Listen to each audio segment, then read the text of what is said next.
जय श्री कृष्ण। सिंह राशि और सिंह लग्न की हम चर्चा पहले से करते आ रहे हैं। सिंह और वृश्चिक हो गई, कुंभ हो गई, वृषभ हो गई, इनमें राहु केतु आपको बड़ी मदद कर रहे हैं। लेकिन जब तक राहु मेष नवांश में थे तब तक थोड़ा सा विम्सिकल, थोड़ा सस्पिशियस, थोड़ा कॉन्स्पायरेसी वाला कुछ इस तरह का कॉम्बिनेशन था। कुछ पेट की परेशानियां थी।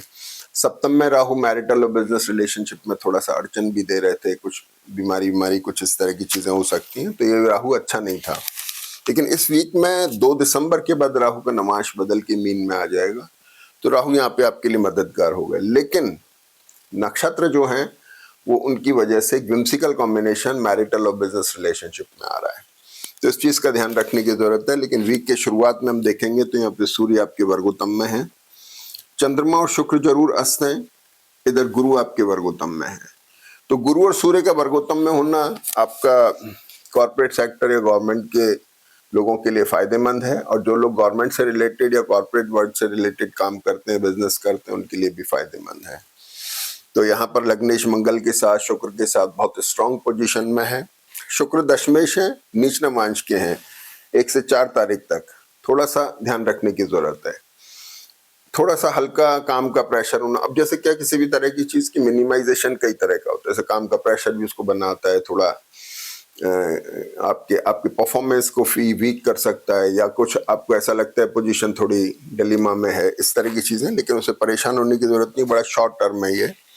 1 से 4 तारीख तक शुक्र नीच नवांश में है, इसके बाद में फिर तुला नवांश में आके आपके चार्ट को फिर से स्ट्रॉन्ग कर रहे हैं। दूसरी बात यह है कि सबसे पहले कि चंद्रमा वीक के शुरुआत में चंद्रमा मीन राशि में है। चंद्रमा और शनि की पोजीशन अष्टम भाव में है, ट्रेवल करा सकते हैं, कुछ खर्चा भी करा रहे हैं। प्रोफेशनली मैरिटल और बिजनेस रिलेशनशिप को लेकर के कुछ डेवलपमेंट्स आ रहे हैं, चेंजेस आ रहे हैं। गुरु की दृष्टि उसको बड़ा एक्सप्लोर तो कर रही है, बेटर तो बना रही है, लेकिन वो रीडिफाइनिंग मोड में, पुनर्विचार करने के बाद ही उसका कुछ निर्णय निकलता दिखाई दे रहा है। तो सबसे पहले 1 दिसंबर को चंद्रमा मीन राशि में आ गए, और इसके बाद में 2 दिसंबर को चंद्रमा मेष राशि में आ गए। मेष राशि में जब चंद्रमा आ रहे हैं, इसके लॉर्ड मंगल हो गए। ये 8वीं राशि पहली राशि पे दृष्ट होती है, इसका मतलब मंगल शुक्र सूर्य का कॉम्बिनेशन चंद्रमा पर भी दृष्ट है। अगली बात यह कि बुध की जो चंद्रमा की जो कॉम्बिनेशन है, बड़ा सेंसिटिव कॉम्बिनेशन है। जब इसके नक्षत्र और डिग्री अच्छे होते हैं तो बहुत अच्छे रिजल्ट आते हैं, मिराकुलस रिजल्ट आते हैं, और नहीं तो ये बड़ा डैमेजिंग रिजल्ट भी आते हैं। तो भाग्य भाव में हालांकि वैसे तो चंद्रमा बुरे नहीं होते, फिर भी अपने को ध्यान देने की जरूरत है। स्पेशली यहाँ पर चंद्रमा धनेश और द्वादशेश है। शेयर मार्केट का काम करने वाला लोगों को विशेष ध्यान रखना चाहिए, एकदम से पैसा ना निकले, आवक भी हो सकती है, जावक भी हो सकती है। तो ये कंडीशन यहाँ पर रही। अब क्या है कि राहु चंद्रमा की वजह से शनि थोड़ा प्रेशर में आ गए, तो मैरिटल और बिजनेस रिलेशनशिप ये 2 दिन की बात है, इसके बाद सब ठीक हो जाएगा। इसके बाद ये 1 दिसंबर को मीन राशि के चंद्रमा के मेष राशि के चंद्रमा के साथ में एक घटना ये है कि चंद्रमा भरणी नक्षत्र में आ रहे हैं 3 तारीख को। यहाँ देखेंगे तो शुक्र 4 तारीख को तुला नवांश में बदलेंगे, उससे पहले नीच नवांश में। तो भरणी नक्षत्र के स्वामी शुक्र नीच में आ गए। डिसीजन लेने से बचना है, कोई बड़ा डिसीजन, महत्वपूर्ण निर्णय ना लें, नहीं तो गड़बड़ी हो सकती है। भरणी नक्षत्र बड़ा व्हिम्सिकल और अनसर्टेन होता है, आपको भ्रमित कर सकता है। अगली चीज क्या हो गई इसमें कि चंद्रमा आपके 4 तारीख को वृषभ राशि में आ गए। जब चंद्रमा वृषभ राशि में आते हैं तो बड़ा इंपॉर्टेंट है, दशम भाव में चंद्रमा बहुत अच्छे हैं।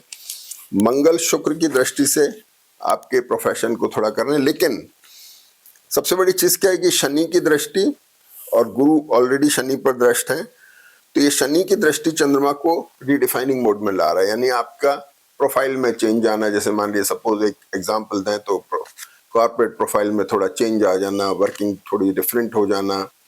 जो लोग नौकरी दूसरी तलाश कर रहे हैं उनके लिए मददगार होगा। आपके बिजनेस के टाई अप्स को लेकर के भी अगर वो ऑलमोस्ट होने की तरफ है तो थोड़ा रिडिफाइनमेंट उसमें आ जाएगा।